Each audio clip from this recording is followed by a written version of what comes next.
Hey guys, Dan Hood, BIGDH2000 here. A few weeks back, Darren Weber called me. He's made a really comfortable design for his hand, and he wanted to do something a little fancier than what he could do, and he asked.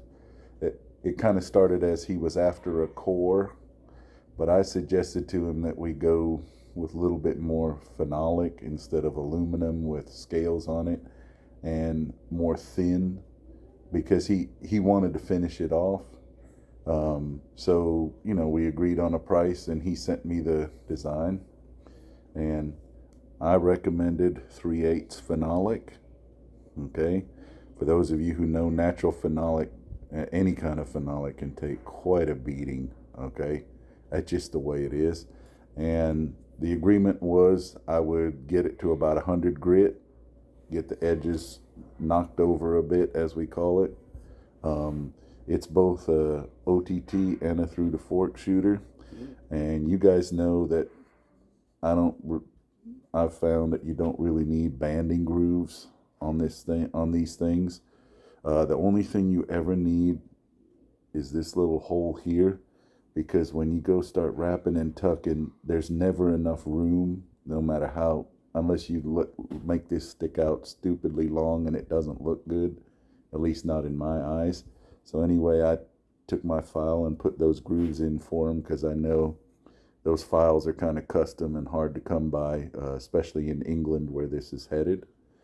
He's going to do all the finish sanding and polishing, but just so you guys understand how I held this like this, once I got his design out, I cleaned this a little bit. His was a little steeper. I decided to pull it down a little bit so that it felt a little more comfortable in a slightly bigger hand if needed.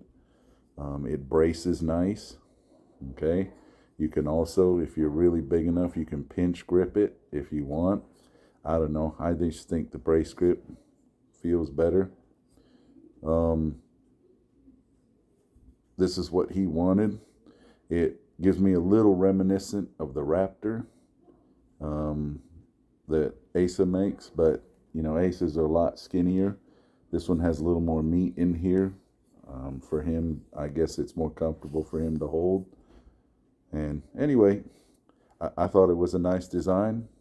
I banded it up once to try it and shoot it, and it did pretty good. I mean, you guys know me and through the fork. I'm not really a through the fork shooter. I'm an OTT, and with this being OTT, the OTT is a little tall for me because you have to leave space for the through the fork. But hey, Darren's happy with it. It helps him shoot better. I'm all for it. I hope he likes it, and I hope he enjoys finishing it. As it is right now, you could just band it and shoot it. It just look like really rough, okay? But it won't damage the bands in any way. Anyway, this one's heading out to England. Take care, guys.